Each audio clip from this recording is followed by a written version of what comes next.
투데이 핫 이슈 인터뷰 시간입니다. 요즘에는 4가구 중에 1가구가 반려동물과 함께 살고 있다고 합니다. 그리고 그 가구 수는 갈수록 늘어나는 추세고요. 또 그와 함께 반려동물로 인한 소음 문제도 같이 증가를 해서 사회적 문제로까지 떠오르고 있다고 하는데, 자, 관련해서 김영태 법률사무소 서지화 변호사 연결해서 자세한 이야기 나눠보도록 하겠습니다. 자, 서지화 변호사님 안녕하세요. 네, 안녕하세요. 예, 어떻게 김영태 변호사님도 잘 계시죠? 네, 잘 계십니다. 아니, 법률사무소 이름이 김영태 법률사무소길래 한번 네. 여쭤봤습니다. 저는 김영태 변호사님 뵌 적은 없어요. 아, 네. 알겠습니다. 자, 네, 그나저나 저희 대표 변호사님. 네. 서 변호사님, 네. 최근에 이 반려동물과 함께 사는 사람들이 증가하면서 이렇게 아파트와 같은 그 공동주택 있잖아요. 네. 뭐 공동주택에서 반려동물로 인한 소음이 이게 또 문제가 되고 있다고 하더라고요. 네, 그렇습니다. 층간소음 갈등은 사실 어제 오늘의 일이 아닌데요. 예. 이 갈등이 깊어지면서 살인과 같은 큰 범죄로까지 이어지는 사건들을 뉴스 기사로 아마 자주 접하실 수 있을 겁니다. 그렇죠. 네, 근데 이 반려동물과 함께 사는 사람들이 이제 늘면서 이제는 말씀하신 것처럼 4가구 중에 1가구에 이르는 사람들이 그 반려동물과 함께 살다 보니 개 짖는 소리, 우는 소리, 고양이가 울거나 뛰는 소리 등 이런 소음이 공동주택 층간소음 문제 중 하나로 대두되고 있는 것 같습니다. 이 반려동물의 그 소음으로 인한 이웃 간의 갈등이 좀 이렇게 심각한 범죄로 이어진 사례가 있어요? 네, 크고 작은 사건들이 좀 계속되고 있는 것 같은데요. 네. 가장 이슈가 되었던 사건은 2018년에 서울 강동구의 한 다세대 주택에서 있었던 일입니다. 네. 이게 60대 A씨가 이웃의 고양이 소리가 시끄럽다는 이유로 그 집 출입문 유리를 깨고 라이터로 불을 붙여 화재가 발생한 사건이 있었죠. 이게 네네. 그래서 다행히 당시에 사람이 없었고 고양이도 무사히 구조되긴 했습니다만 이러한 행위는 현주 건조물 방화죄 에 해당하고 무기 또는 3년 이상의 징역에 처해질 수 있는 큰 범죄입니다. 예. 네, 이런 일도 있었고, 그다음에 2017년 10월경에는 제주도 한 아파트에서 B 씨가 위층에 사는 C 씨의 개 짖는 소리에 격분해서 C 씨 집의 출입문을 차고 들어가서 문이 열리자 C 씨를 폭행하고, 이러니까 이제 C 씨도 가만히 있지 않고 B 씨를 때리면서 쌍방 폭행 혐의로 경찰에 불구속 입건된 사건도 있었고요. 네, 또 이 사건은 공동주택에서 일어난 일은 아니지만 2020년 9월경에는 경남의 한 단독주택 앞에 묶여있는 개 2마리가 짖는 소리에 시끄럽다면서 40대 D씨가 주변의 강목으로 개들을 때려가지고 한 마리는 죽고 다른 한 마리는 크게 다치는 사건도 있었습니다. 네. 네, 이 D씨는 동물보호법 위반 혐의로 재판에 넘겨졌는데요.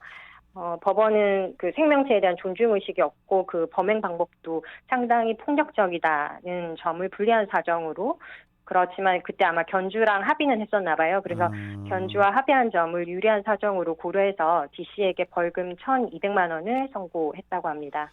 네, 이런 사건들이 있네요. 네. 벌금이 1,200만 원이요? 네네.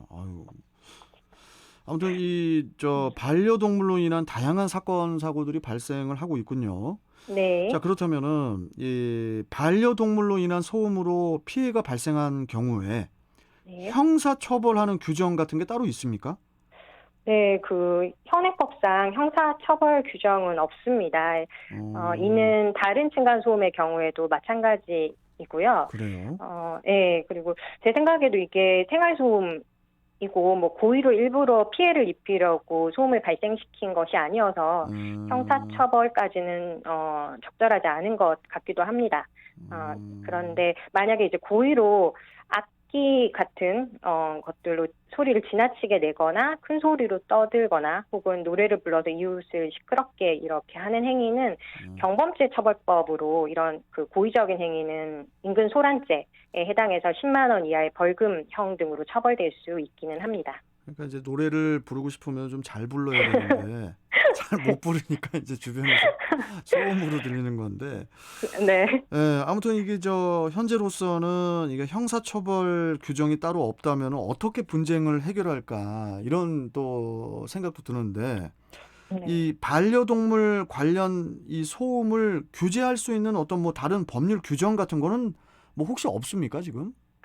네. 그래서 사실 현재 반려동물의 소음을 규제할 수 있는 법적 근거는 좀 안타깝게도 없습니다. 음, 그 층간소음에 관한 법률로 관해서 규정하고 있는 법률이 있기는 한데요. 예, 그게 이제 공동주택관리법 그리고 소음진동관리법이라는 법이 있는데 이 두 법령에서 이제 층간소음의 의미가 무엇인지 정의하고 있기도 하고 층간소음 피해 예방이나 분쟁 해결을 위해서 필요한 층간소음의 기준 그리고 뭐 분쟁 조정 기간과 절차 등에 관한 사항을 정해서 규율하고 있는데요. 근데 이 두 법에서 정의하는 그 소음이 사람이나 물체에서 발생하는 소음에만 한정되어 있어서 그 음, 관련 규정들이 반려동물의 소음에는 적용되지 못하고 있습니다. 음, 네. 그리고 사실 이 두 법에 따르더라도 이 두 법에서 거기서 정한 층간소음 기준을 위반한다고 해서 어떤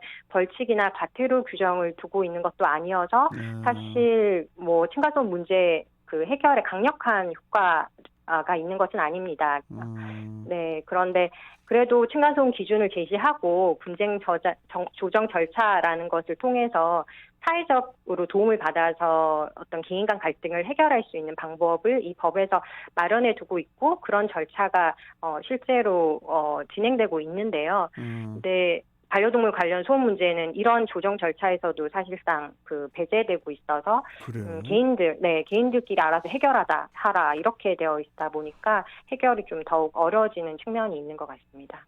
아니 그러면은 네. 이웃의 반려동물의 소음으로 피해를 입은 사람이 더 이상의 피해를 막기 위해서 취할 수 있는 어떤 뭐 조치 뭐 이런 거는 없나요? 네, 좀 답답한 얘기지만 그 큰 효과를 기대하기 어려운 부분이긴 한데 음. 할 수 있는 조치라면 그 공동주택에는 관리규약이라는 것이 있는데요. 이제 음. 공동주택 입주민들이 따라야 예, 하는 예, 예, 예. 약속이죠. 근데 이 관리규약의 제정 또는 개정할 때 준거가 되는 각 지자체의 공동주택관리규약 준칙이 있는데 예. 예를 들면 인천시 지금 2021년 인천시의 그 준칙을 보면 층간소음으로 다른 사람들에게 피해를 주지 않도록 노력하여야 한다고 규정을 하고 있고 그래서 하지 말아야 되는 금지 행위 중 하나로 애완동물이 짖도록 관리를 소홀히 하는 행위를 규정하고 있습니다. 그래서 네. 이런 규정이 있으니 이런 규정에 근거해서 상대편에게 관리사무소를 통해서 소음 발생을 중단하도록 요청해 볼 수 있겠지만 사실 큰 효과는 기대하기 어렵죠. 그렇군요. 네. 참 이게 쉽지 않은 문제군요. 예, 쉽지 네. 않은 문제인데 자 그러면은 이 반려동물의 소음으로 인해서 그러니까 정신적인 고통을 받았다면 네. 이 정신적인 손해배상 청구 소송 같은 것도 어떻게 뭐 제기를 할 수가 있습니까? 네, 소송을 제기할 수 있습니다. 음, 뭐, 다 되는 것은 아니지만, 예, 예. 결국은 소음을 어느 정도 참기는 해야 되는 부분이잖아요. 예, 그런데, 예. 예, 그런 사회 통념상 참아야 하는 수인 한도를 넘어서는 반려동물의 소음이 있었고, 그리고 그 소음 때문에 정신적 고통을 받았다. 이런 사정이 증거에 의해서 충분히 입증된다면, 음, 손해배상 청구 소송을 제기해서 승소를 하실 수 있습니다. 음, 그래서 판례도 다가구 주택에 사는 사람이 개소음 때문에 밤잠을 못 잤다고 이웃집을 상대로 낸 손해배상 청구 소송에서 위자료를 20만 원에서 한 100만 원 사이로 지급하라고 인정한 판결이 있고요. 예. 그리고 전원주택 거주자가 옆집 개소음으로 몸에 이상이 생겼다고 낸 소송에서는 147만 원을 지급하라고 판단한 서울고등법원 판결도 있습니다. 예. 네. 근데 이게 실제 소송을 사실 진행하시게 되면 결국 증거의 확보에 어려움이 있습니다. 그러니까 반려동물 소음이 상당히 있었다는 것부터 시작해서 이제 소음을 측정해서 증거를 확보해야 되고 그리고 그로 인해서 이렇게 정신적 고통을 받았다는 것까지 입증을 해야 되는데 그 증거 사실 확보하기가 어려운 면이 있고요. 그렇군요. 그리고 네, 승소를 하더라도 지금 판결에서도 보시다시피 인정된 그 금액이 크지 않아서 음, 변호사 선임해서 소송을 했을 때 사실 남는 돈이 없게 되는, 그래서 그러겠죠. 실익이 별로 없을 수 있는 부분이 있습니다. 아니 그러면은 마지막 질문이 될 것 같은데요, 서 네. 변호사님. 네. 앞으로 그러면 이런 문제를 어떻게 해결을 해야 됩니까? 간단하게 한 1분 내로 좀 말씀 네. 좀 해주세요. 네. 강력한 해결책으로 보통 처벌 규정을 떠올리시는데요. 네, 네.